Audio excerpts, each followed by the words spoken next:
дар доираи ҳафтаи илм, технология, инноватсия ва ихтироъкории наврасону ҷавонони шаҳри Душанбе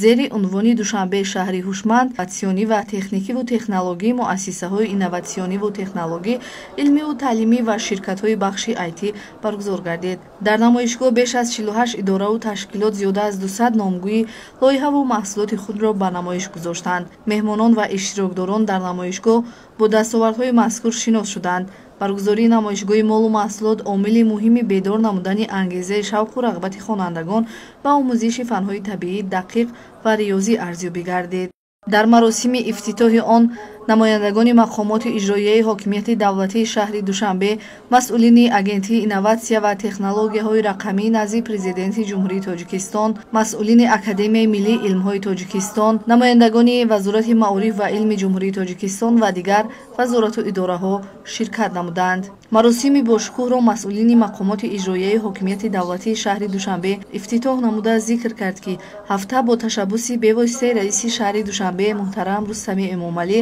бо мақсади баланд бардоштани сатҳу сифати таҳсилот, рушди тафаккури техникӣ, тарғиби ҷаҳонбинии илмӣ, дастрасӣ пайдо кардан ба техникаву технология, тавсеаи ихтироъкорӣ ва навоварӣ, бедор намудани шавқу рағбати хонандагон ба эҷодкорӣ, омӯзиши амиқи илмҳои дақиқ ба риёзӣ, ташаккули сатҳи фарҳанги техникӣ, сайқал додани донишу маҳорат ва дастгирии ихтироъкорону навоварони наврасу ҷавон, ҷалби хонандагону донишҷӯён ба омӯзиши фанҳои риёзӣ, дақиқ ва табиӣ, инчунин дарёфт ва муаррифии истеъдодҳои нав дар байни хонандагону омӯзгорони муассисаҳои таҳсилоти миёнаи умумии шаҳри Душанбе баргузор карда мешавад. бояд гуфт, ки ҳафтаи илм, технология, инноватсия ва ихтироъкории наврасону ҷавонони шаҳри Душанбе то 24 май идома дошта, дар доираи он озмуну чорабиниҳои гуногун оид ба илм, технология, инноватсия ва ихтироъкорӣ дар байни хонандагону омӯзгорони муассисаҳои таҳсилоти миёнаи умумии пойтахт гузаронида мешавад.